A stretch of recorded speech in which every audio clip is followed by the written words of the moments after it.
दोस्तों, तो क्या आप रेडी हैं आज की हमारी न्यू एपिसोड के लिए? ये बहुत ही कूल और एक्साइटिंग है, इसलिए इस वीडियो को एंड तक देखिएगा। एंजॉय। आज तो गर्मी कमाल की है, मजा ही आ जाएगा।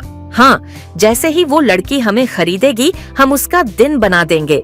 हाय, पता नहीं कब खरीदेगी, मैं तो पिघल रही हूँ। अरे यार, थोड़ा सब्र करो, वो पैसे ढूंढ रही है, लेकिन जब तक वो मिलेंगे मैं तो सूप बन जाऊंगी। अरे अगर तुम सूप बन गए तो हम सबका भी हाल बुरा हो जाएगा। हाँ, इससे पहले कि हम सब पिघल जाएं, चल चलाते हैं, अभी खरीद लें वाला वाइब। सही कहा, सब मिलकर अपनी खुशबू और रंग दिखाओ।